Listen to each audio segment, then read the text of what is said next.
Welcome to Free Thoughts from Libertarianism.org and the Cato Institute. I'm Aaron Powell. I'm Trevor Burrus. Joining us today is Jesse Walker. He's books editor of Reason Magazine. He has written on topics ranging from pirate radio to copyright law to political paranoia, and he is author of the books Rebels on the Air, An Alternative History of Radio in America, and The United States of Paranoia, A Conspiracy Theory. Before we get to the meat of the book and your theories about conspiracy theories, how did you get into this topic in the first place? Yeah, well, it's been an ongoing interest going back to my teens in a couple of different ways. The story I usually tell when people ask me that is just that I got interested in the stories that came out in the mid-1970s, the Church Committee investigations and so on, of the real misdeeds of the CIA and the FBI and IRS and so forth. And that while I was looking for books on that, I often found other books on the same shelf whose claims weren't quite as well grounded, but which nonetheless were engaging to read. And so I got interested in both the actual covert action, the history of actual covert action, and the history of the stories that people tell about covert action, and the sort of the imagination around it. And then the other side of that, though, which is a little harder to fit into that, but is also part of the interest, was that as a teenager, we were talking about this a little bit before the show. Some friends of mine got into this game called Illuminati, and these were the friends who are doing all kinds of role-playing games and stuff that I wasn't particularly into myself. But they said, no, you'll like this one. Jesse, it's a card game. It's not a role-playing game, and it's funny, and it's got all those conspiracy things that you enjoy reading about. And, it was genuinely funny. For those who've never seen this game, this came out in the early 1980s, and it had you got to play one of several different conspiracies trying to take over the world, and they had dental conspiracies and other bizarre things. But it was clearly inspired by this book, actually a trilogy, but it had just been reissued in one volume called Illuminatus by Robert Shea and Robert Anton Wilson, which I also read. And so I got interested in things like the game Illuminati, the book Illuminatus, the Church of the Subgenius, which was sort of a mock religion with elaborate conspiracy theories that was also sort of hitting popular culture around that time in the 80s. And what in this book I call the ironic style of conspiracy theories, which is sort of people who like to play with conspiracy stories, not to believe them and not to debunk them, but to have fun with them. And that has always been part of my sort of interest in the topic as well, because not just because I find it fun, but because I think now there's a whole history of people having fun with it, and that has in turn influenced the history of conspiracy theories. It's a weird feedback loop. It's a whole set of feedback loops, and it's creating an amazing cacophony that's kind of cool to listen to. Would you ever consider yourself – well, this probably will require defining the term, but – would you ever have been a conspiracy theorist as people popularly use that? Well, I mean, there are conspiracies that I believe exist, I think, and everyone – I believe actually that everybody who in the United States is a conspiracy theorist in some sense or another. Virtually everybody, not people in comas. But we can exempt them from many things, yes. I mean, the fact is there's part of human psychology is that, I mean, on the one hand we are a storytelling, pattern-seeking creature, and we need to find a way to sort of fill in the gaps with conjecture. And the second basic part of human existence is that we have things to be afraid of. I mean, sometimes they're well-grounded fears, and sometimes they're completely absurd. But fear is part of human psychology. So if you put our capacity for finding patterns together with our capacity for fear, and then you add in the fact that sometimes conspiracies do exist. Sometimes you have something like the Church Committee, or more recently, the NSA revelations, from Snowden. MK Ultra. Yeah, it's sometimes there's something genuinely in the. So some conspiracies exist. It's not like you keep waiting for vampires to show up. Eventually you realize the vampire stories you're telling might not have any truth to them. But periodically conspiracies show up. So you put those three things together. We find patterns. We're afraid of things, and sometimes there's a real conspiracy. People will imagine conspiracies. I've certainly imagined conspiracies of different kinds. I mean, I think that micro-conspiracies clearly exist. I mean, people around Washington get together in private to plot things. The sort of the big picture conspiracies are almost always untrue. But, sometimes a large scale, the thing like, MK Ultra does turn out to be the thing about conspiracies in real life is that on one hand, conspiring is part of the human condition. People meet sometimes in secret to accomplish things.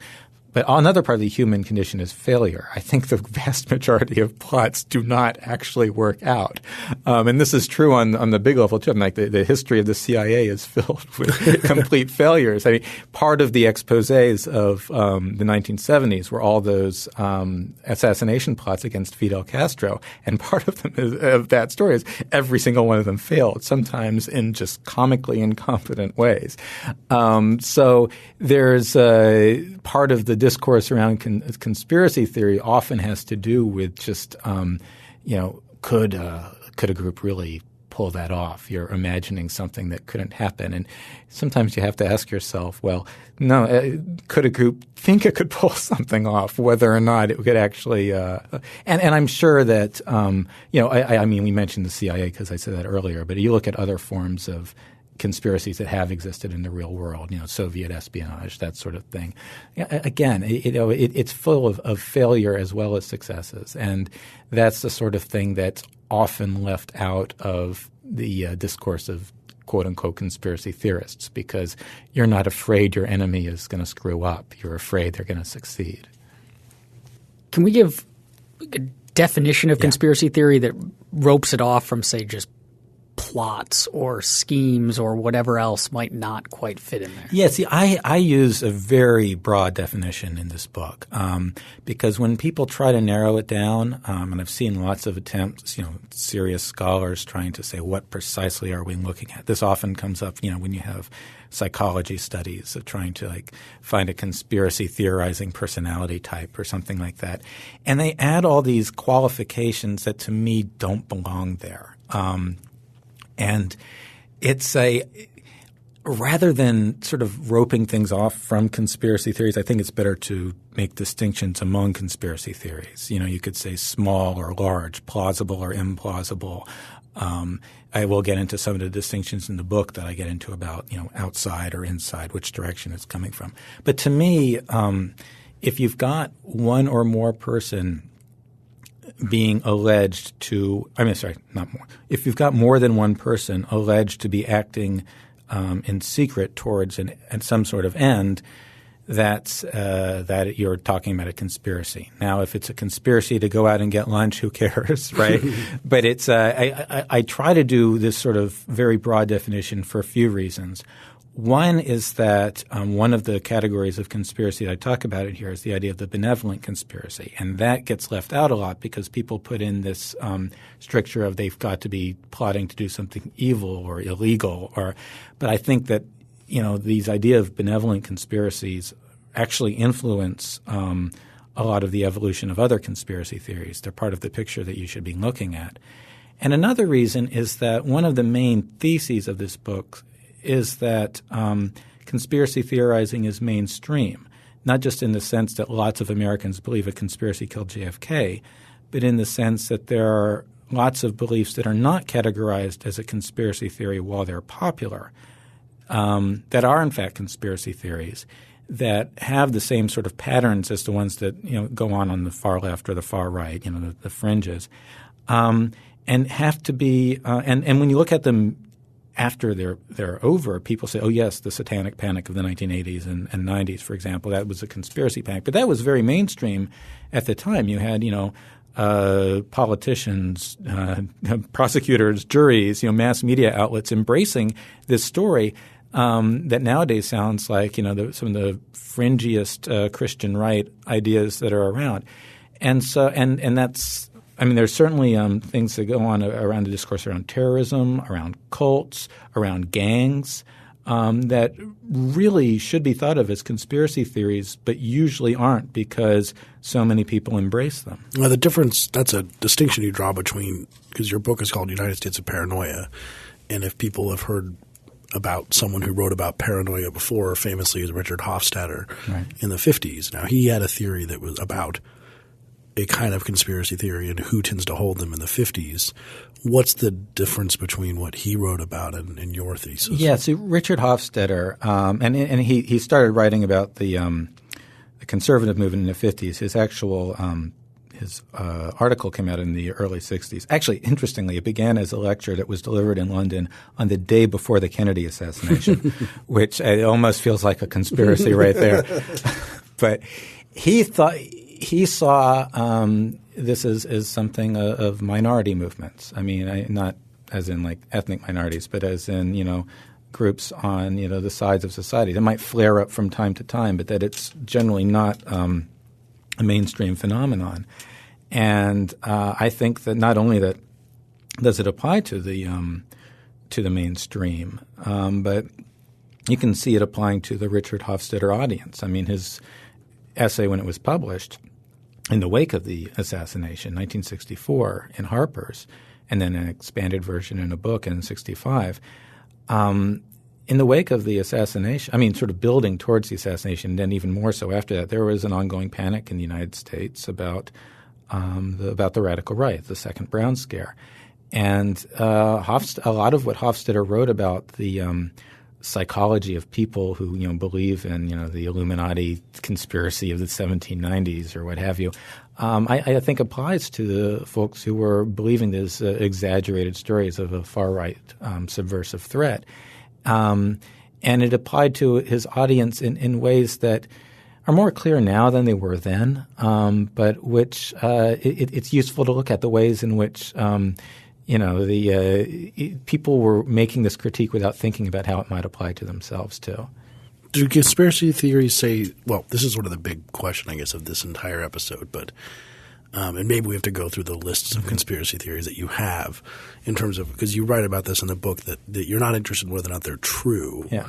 I mean, I'm interested, but that's not the heart of the book, right? But it's about what they say about us right. in particular and the believers and what they say about us. So maybe we can start going through some of these and you can fill us in on some of your favorite instances. I have some of mine in my question notes. So these are the five archetypal – the five archetypes. Yes. So the first one is the enemy outside. Right. And the enemy outside is the conspiracy that's based outside the community's gates. It's out there trying to get in and to transform your own community or society into something more like it.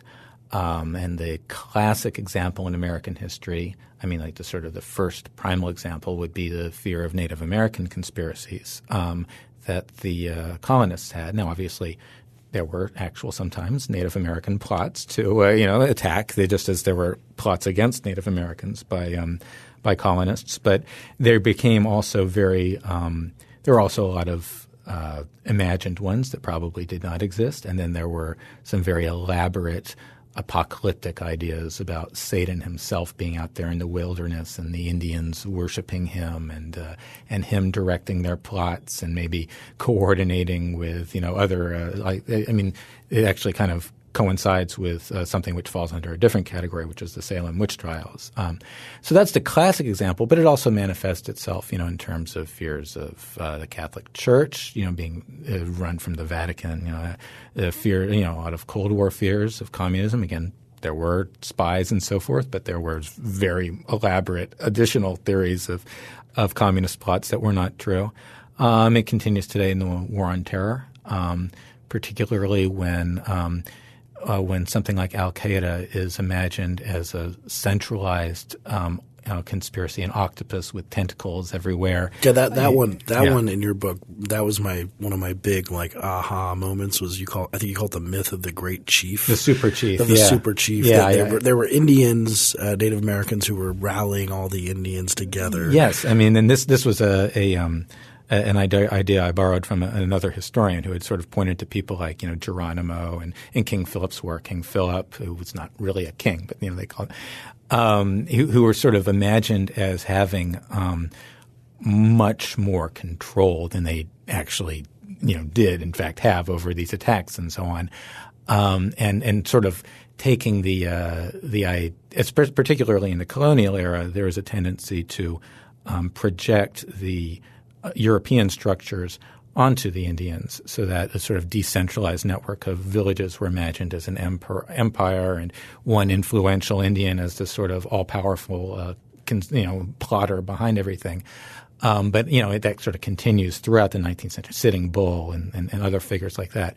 And, that continues in the War on Terror too. I mean, there are al-Qaeda, franchises. The thing about al-Qaeda was there are times when it was centralized and there were times when it had its fingers in all sorts of different parts of the world, but these tended not to be at the same time.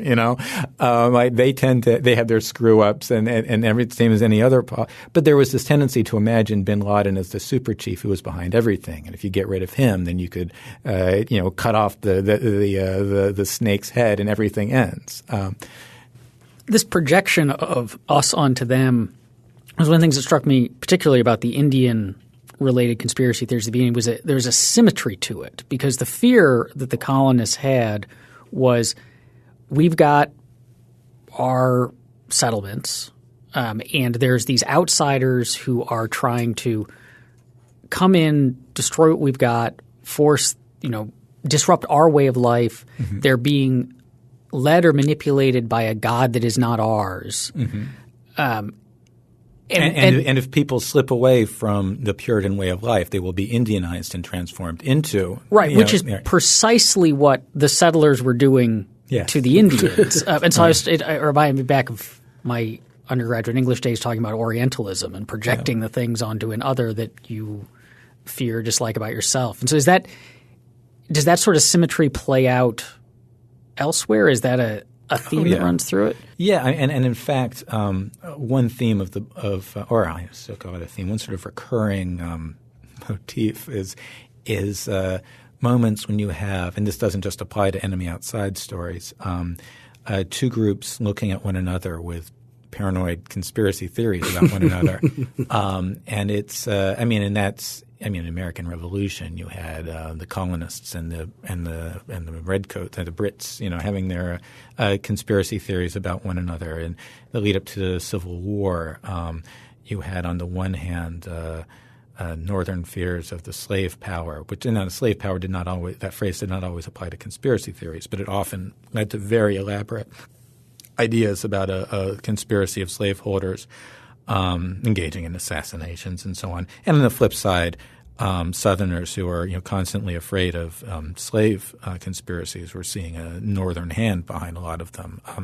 Well, you do write about that in the very beginning of your book. You mentioned the assassination attempt on Andrew Jackson, of which the gun misfired twice, but there was 20 years of conspiracy theories behind that in terms of what you were saying, I think, for the slave power. Then people would cite that as one of their blows against it. Now, in that case, of course, and one thing I talk about in the book is this sort of burst of conspiracy theorizing. I mean, Jackson himself thought that, the senator that he was, at odds with was behind it. The guy who pulled his gun out, and it was, if I remember correctly, he shot once, it didn't work, and he pulled another gun out. Yeah, and it also and it was point blank. And that led some people who are anti-Jackson to say, I don't think the phrase false flag attack existed back then, but that's what they were accusing him of. They said that Jackson must have hired this guy himself in order to make himself feel strong, and have the sympathy for him. Or this guy just needs a different gun dealer. Yes, that I think might be a better. And this was like a great story in all sorts of ways, because Jackson, they didn't have the Secret Serviceman. Jackson himself subdued the guy after both of his guns. Oh, really? Yeah, and he had his cane, and these people helping him. So yeah, it is another example. And the connection here, you mentioned with the Native American myths or the conspiracy theories, and the tainting. There's also come with the captivity stories of women getting captured by, especially women. Not always women. And you mentioned that even with the Catholics, they had captivity stories that the Catholics were going to come and kidnap people and take them away to the Vatican and all. Well, there was this idea that people were held against their will in nunneries, and there were actually some times, and this actually happened with Shakers and some of the other minority religious persuasions that people had conspiracy fears of. You would have raiding parties to quote unquote liberate people, from the clutches of this cult, and then some people then want to go back to where they were quite happy, like little big man. Does that bleed into then the next one, the enemy within? Because the same, now you're corrupting people, and now those people might come back. Yeah. So if the enemy outside is the conspiracy based outside the community states, and it's an alien conspiracy, then the enemy within. The conspirator is distinguished by the fact that you can't easily distinguish him or himself, that anyone could be a plotter.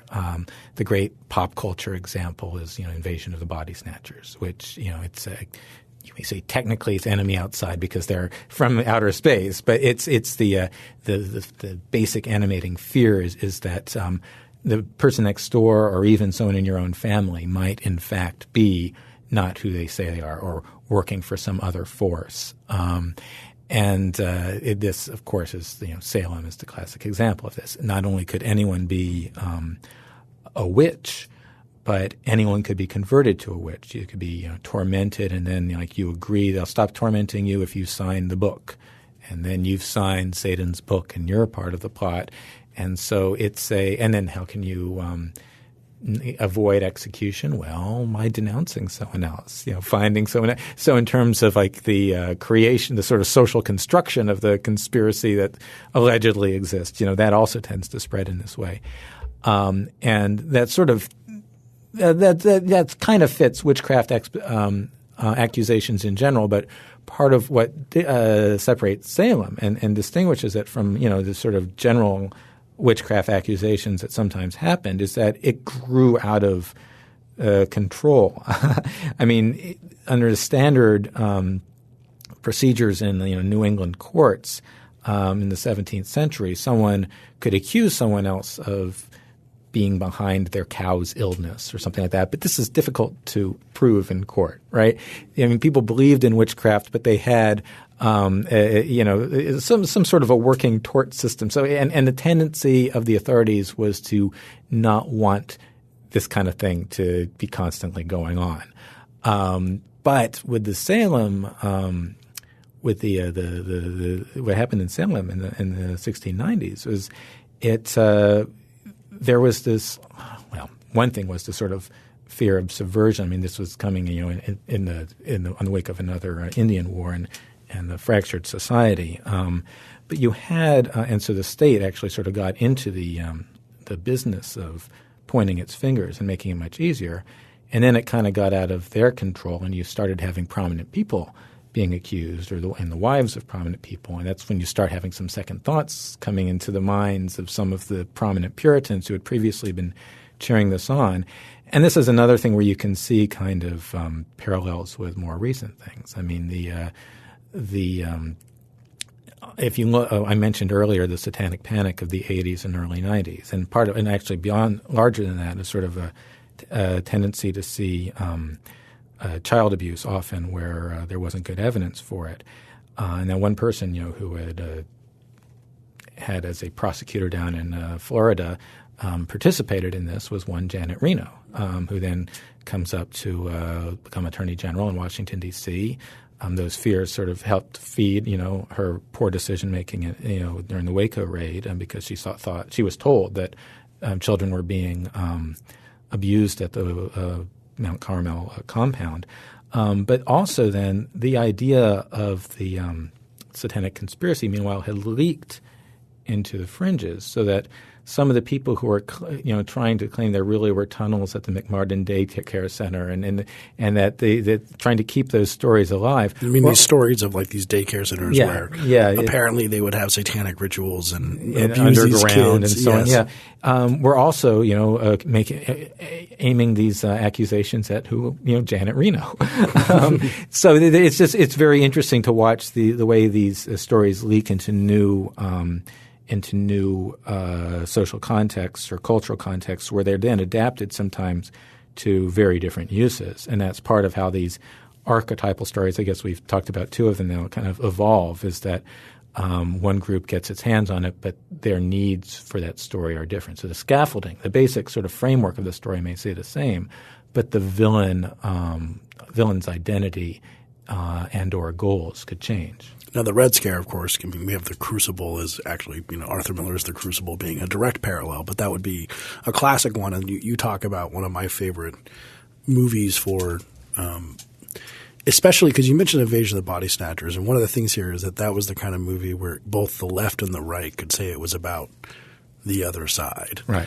And then the Manchurian Candidate is another one. And that's a little different because we had the old one, which is a communist one. Mm-hmm. But we also have a new one, which is a corporate one. And so then again, like this idea of not nearly as memorable. The one that came out, I saw it and I wrote a scathing review, and I don't remember a whole lot of it now. But and the original novel, The Manchurian Candidate, which came out in the 50s by Richard Condon. I mean, there's a number of since it's clear Richard Condon despised both communism and McCarthyism, but it's also clear that what really got under his skin was manipulation.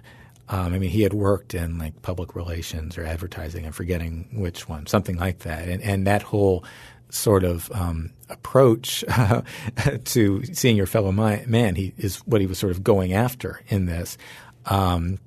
And then putting it in this other skin. And that in itself, it was one of the sort of conspiracy stories of the day. I mean, like the idea of advertisers being able to brainwash people. That's like They Live. So, yeah. I mean, that They Live, one of the great sort of not exactly body snatchers, but body imposture movies. Yes, absolutely. So we talk about like the Salem witch trials or the Satanic Panic of the 80s, which are runaway conspiracy theories that then ended. Mm-hmm. So what does the aftermath of these things look like? I mean, these are our kind of stereotypical view of like the conspiracy theorist is the person who's got the dark apartment covered in papers and strings and notes, and no matter what happens, everything feeds in, and they don't really kind of break out of this.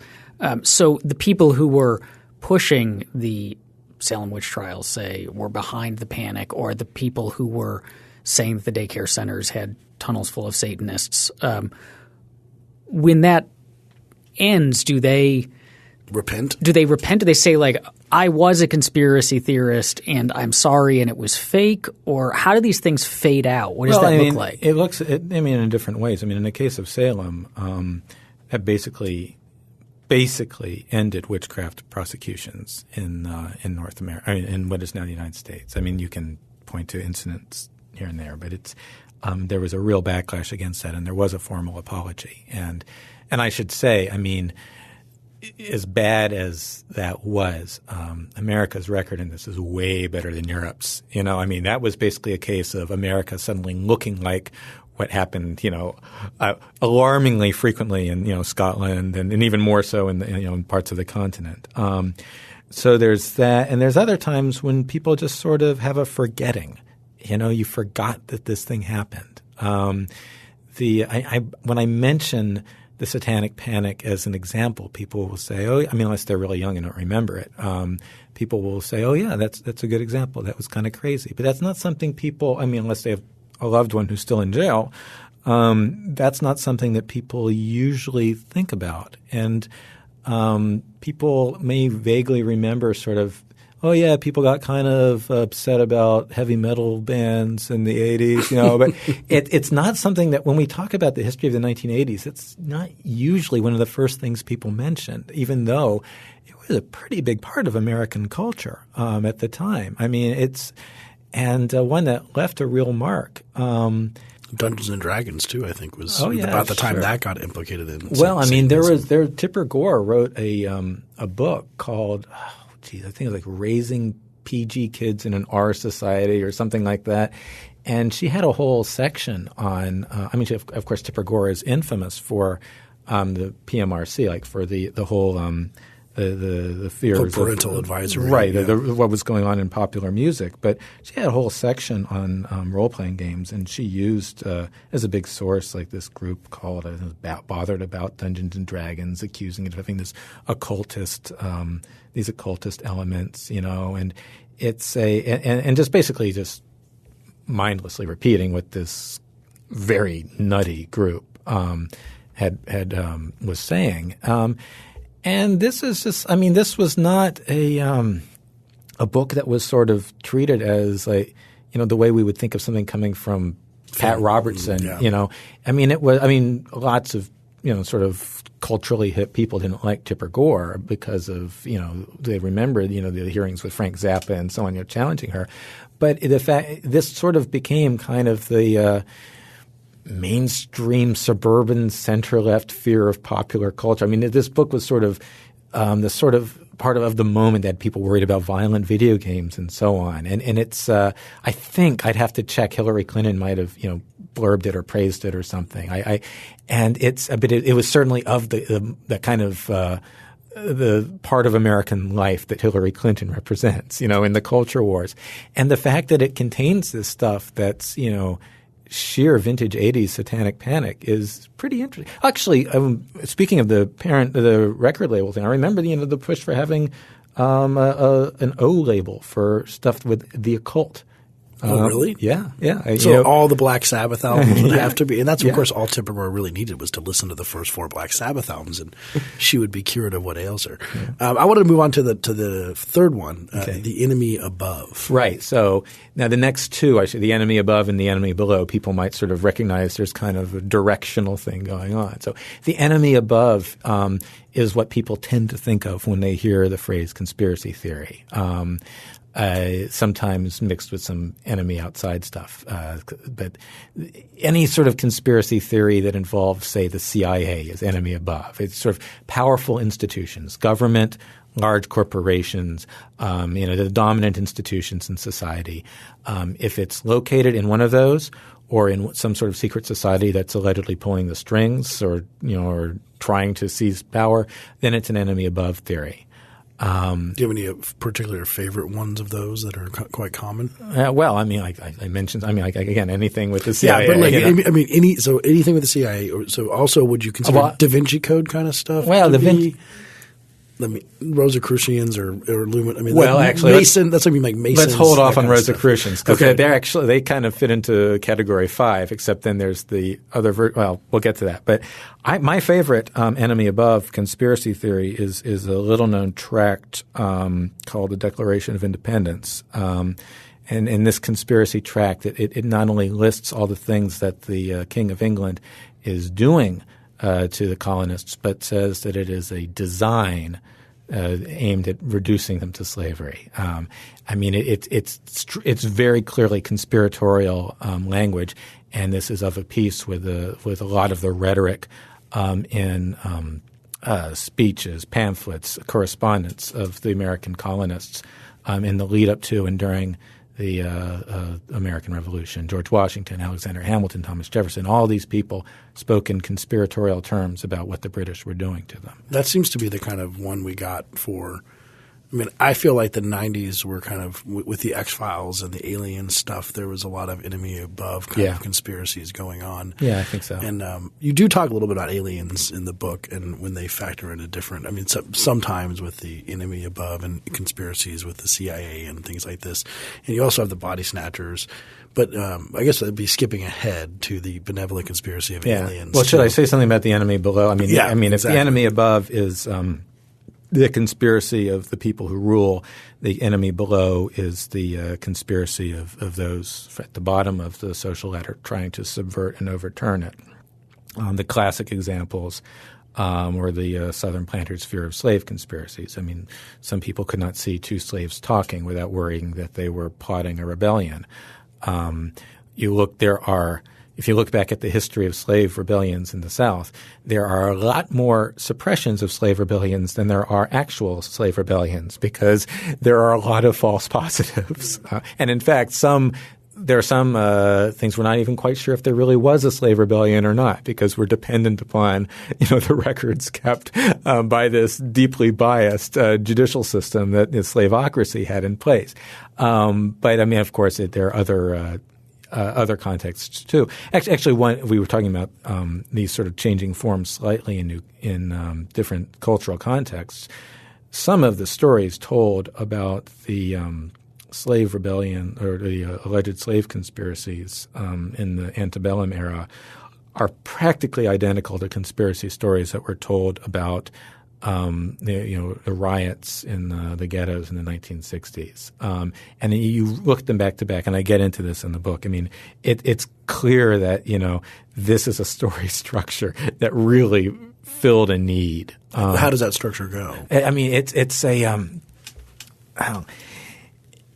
there is at the core of it this fear of – I mean, there's first the tendency among white racists to imagine blacks as subhuman, particularly when acting together, and sort of imagine them as this zombie mob that's going to rape and loot and burn.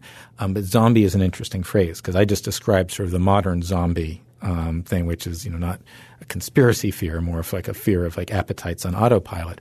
But the old zombie stories, they're the mesmerized slaves of the master, and often you had enemy below stories combined with enemy outside, or even in some sort of odd cases, enemy above stories, because you have suspicions of other parts of the United States. And so you would have people imagining the abolitionists were behind it because, they say, these white abolitionists are directing this, either because they think blacks were too stupid to figure out how to conspire or too happy with their lot, if not, led to this. Also with, land pirates, there are other versions of it. And then, in the 1960s, you would have some of, very similar narratives about what, the looters and so forth were going to do and what they were being promised by communist conspirators. By LBJ thought that communist conspirators – we're not just talking about the John Birch Society here. Lyndon Johnson was pressing his attorney general and the FBI to come up with evidence that the communist bloc was behind the riot. So it's – but not only is there these sort of parallels of the broad structures of the stories, but even sort of elements of some of the sexual fears, the idea that people were being that rebellious slaves were being promised white women for their that's a constant theme in American history. Yes. And it's not just like the constant sort of fear of the black man raping the white woman, which is again a big part of American racist folklore, but this idea of it being promised as a reward. This is going to be part of your loot. When we've overturned it. And actually, I mentioned sort of the enemy outside being put in there. This is one of those things that people just forget or don't think about because it's so bizarre to conceive of. But in the South in the 1940s, there were rumors that there were these black clubs that were plotting rebellion that were in league with Hitler, so-called swastika clubs, and that Hitler had promised, the black Southerners control of the South after he won World War II. Now, what we know about Hitler is the most bizarre. Yeah, implausible puts it mildly. But this was a rumor in the South in the early 1940s. And there was another version where the enemy outside was Japan. There was another version where it was Eleanor Roosevelt. Curious about the role that these – it's either categories or archetypes play in conspiracy theorizing. So is this these five categories, was this like – so there's a whole bunch of conspiracy theories and here's a way to divide them up. Yeah. Or is there something powerful, like medically powerful about these five archetypes such that they kind of draw conspiracies to them so that, we have – some sort of conspiracy gets going and then it coalesces towards one of these things? And this kind of becomes clear with what I was just saying in terms of combining the enemy below and enemy outside. There are all sorts of overlaps and crossbreeding. I mean, this is sort of and I'm very explicit about this in the book. I mean, this is sort of a way of organizing the topic. I think that there are stories that kind of attract new suspicions to them. Stories within these archetypes, as I was just describing, like with the riot theories resembling the old slave conspiracy theories. But it's not that there's this natural tendency towards purity. Like if you've got a mixture of enemy below and enemy outside, it will naturally gravitate towards one or the other. I don't think it works that way at all. And I think that although I do think that there are certain sorts of stories that are more likely to be paired. And also sometimes a story will shift from one archetype to another over time as suspicions change. So you had the John Birch Society in the 1950s having an enemy outside story about communism. And even when you have suspicions that Eisenhower is part of it, the headquarters are in Moscow. And this becomes an enemy above story in the 60s. It becomes the idea that, no, the communists are actually serving sort of corporate masters based in the United States, and that's the actual heart of the conspiracy. And then it'll also work in the idea that people who are rebelling in the 1960s, the student protesters, black protesters, and so on, their strings are being pulled not by either indirectly through the communists or directly through other means by the sort of enemy above. So you have enemy above, enemy outside, enemy below all working together in this storyline, but whether it's at its core an enemy outside story or an enemy above story changes. So these things mutate and develop constantly. And it's I've sort of created this organizing principle for discussing it, but it's what's the phrase? It's ad hoc taxonomy to some extent. I wouldn't say it's ad hoc. Yeah, I would say imperfect taxonomy. I would say it's really. I try to be very clear that I'm not discovering something in nature here. I'm like creating a way to understand it. There are other legitimate ways of looking at it too. Now the fifth one is we mentioned benevolent conspiracy, which we mentioned with the Rosicrucians, and also the one with the aliens and angels, aliens coming in to fix our environment with the government, all these kind of ones. Can you tell us a little bit about those? Yeah, and this is also another case of where these things can mutate, because there are texts, sort of New Age books that imagine this, that say that there's America has a hidden destiny, and the Rosicrucians or the angels or whoever are guiding us, and there are then Christian right people who will take this and say this is the evil conspiracy, and here we have the confessions of the people involved with it, or people who would look at some of the more heterodox stories about angels and say those are really devils. But the heart of the benevolent conspiracy is the idea that when people say things like everything happens for a reason, they are not necessarily saying that's because the Illuminati is subverting everything. They're talking about sort of a hidden benevolent hand moving things. And in sort of a classic American version, someone's talking about God, but there are times when this becomes more than just one supernatural being, or not even necessarily supernatural. It can become extraterrestrial, and that's what this whole idea of sort of like a benevolent invisible college. And that chapter looks at the history of that concept. So in general, do you we've been talking about what we can learn about these, but I guess I'll sort of recapitulate and say conspiracy theories are everywhere.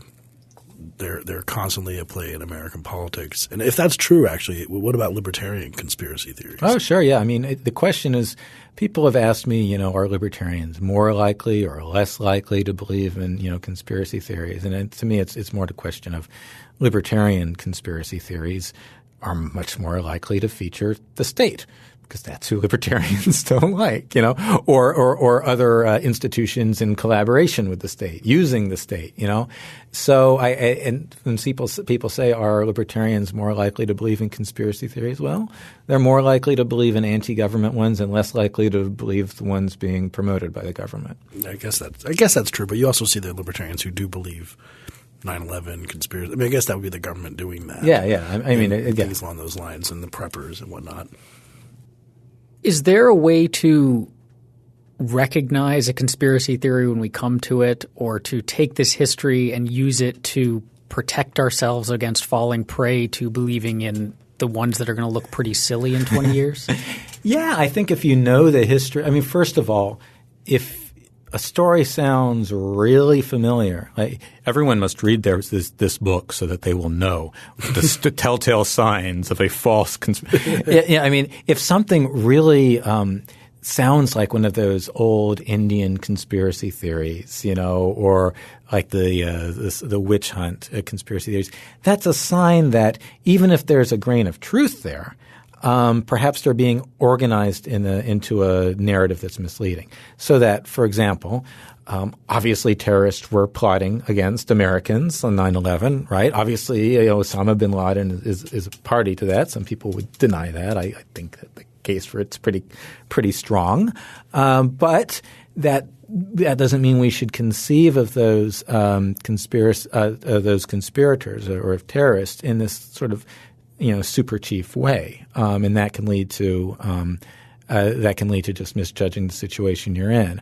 And again, things like the satanic panic. I mean, if you look at a lot of the rhetoric nowadays around human trafficking, especially sex trafficking, I think that there's this tendency again to imagine these criminal enterprises as these sort of vast and very powerful and centralized institutions in ways that is very reminiscent of the Satanic Panic. And I think if nothing else, if you get that twinge of familiarity, that's not going to tell you whether or not any particular person is being trafficked, but it's going to help you understand maybe where you should ask further questions. Is there a process some of these – so now we have the internet, or we've had it for a while, but compared to most of what your book talks about, we didn't have the internet then. So some of these seem like they could just be developed. So the Satanic Panic or the human trafficking stuff could just develop through one group makes a claim,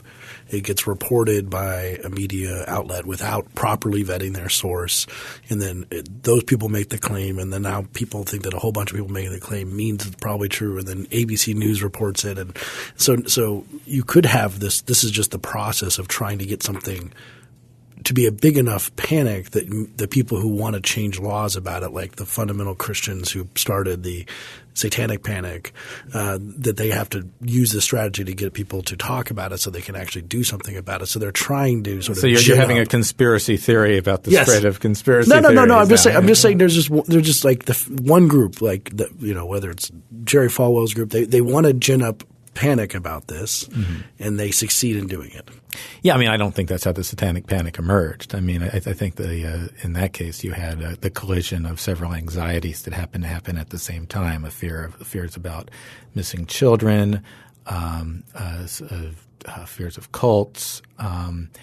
There was a movement to sort of – I mean, for a lot of time, child abuse had been swept under the rug, and there was this sort of overcorrection where people were sort of thinking now they must always believe anything that comes out of the mouth of a child, even if they've just been in a long session with a sketchy psychotherapist, who's been so it's a and there were a number of sexual anxieties going on at the same time. So I don't think that someone deliberately cooked up the Satanic Panic in order to advance an agenda. I think but I think that it then happened at a time where stories that were being told in a sort of fringy Christian context a decade earlier were now being embraced by the mainstream, and often not even by people who knew that a decade earlier someone had been making these claims in this other context.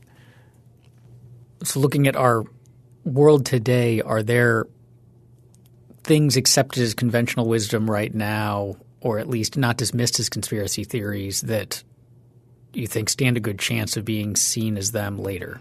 Yeah, I mentioned the sex trafficking. I think a lot of that is going to be looked back with embarrassment now. I mean, we're having kind of a rerun right now of a lot of the white slavery stories that were told about coerced prostitution a century ago, and it's actually now we're at this point where even though even people who are susceptible to believing some of the more odd and exaggerated claims about sex trafficking right now are, they would look back at the white slavery stuff as well. Of course, that stuff was nuts because it was done in this language of, the progressive era and earlier. But I think that's one example.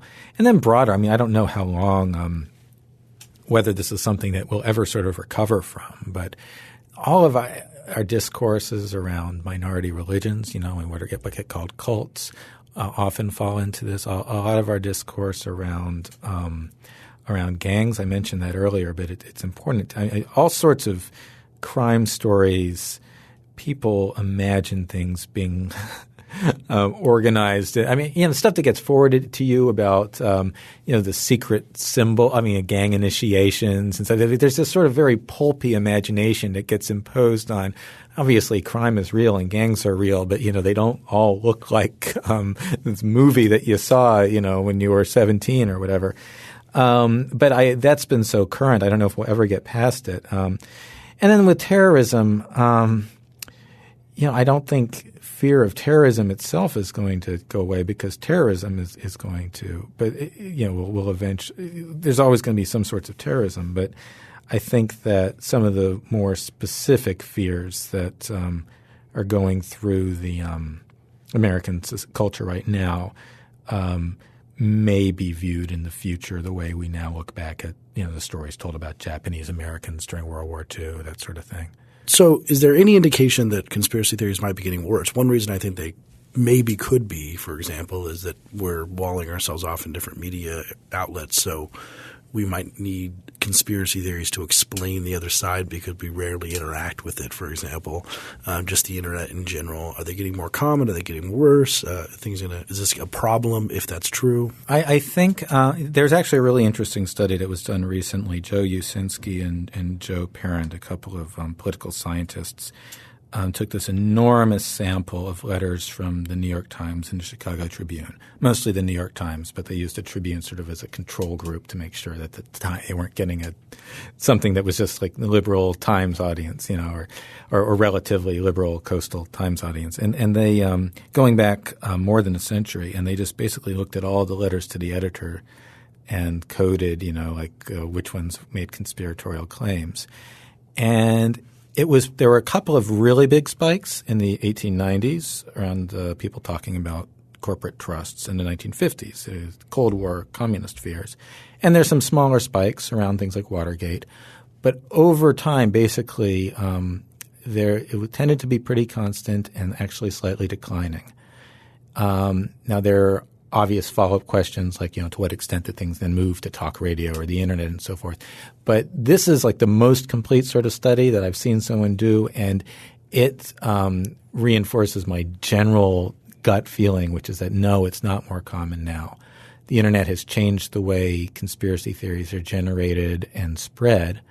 I think, the conspiracy news cycle has sped up along with all the rest of the news cycle. I think that it's now a lot of conspiracy theories that previously would be limited to particular subcultures are now much more visible to outsiders, so that when I mentioned, the Swastika Club story earlier, we know about that because a sociologist went out and interviewed a bunch of people. But now you can watch things get posted on Facebook page. And not only does that make it more visible, but it also means there's more cross-pollination. You might have a conspiracy forum where people who probably would not talk about this in real life might encounter and trade stories, and so you have hippies, black nationalists, UFO buffs, militiamen, taking what they want from other people's stories and working. So this all changes the way conspiracy stories are told, but it doesn't necessarily make them more common. And when you also add in the fact that yes, conspiracy stories can travel quickly and far on the internet, so can debunking. It's not immediately obvious. I mentioned Joe Usinski. He actually thinks that debunking might be winning that particular race. He's writing a paper. It's not out yet. I don't know. But, I mean, it's not immediately obvious that one is going to pull ahead of the other. So what we have now is not so much like a new paranoid era as this is the particular paranoia of 2016. Most people have not looked at this history, and most people tend to forget the things that they found quite compelling, 15, 25, 35 years earlier. So they forget, or they don't know about, or they just sort of pass over the fears of earlier eras. But people have always had things to be afraid of, and I imagine they always will. Thank you for listening. Free Thoughts is produced by Evan Banks and Mark McDaniel. To learn more, find us on the web at www.libertarianism.org.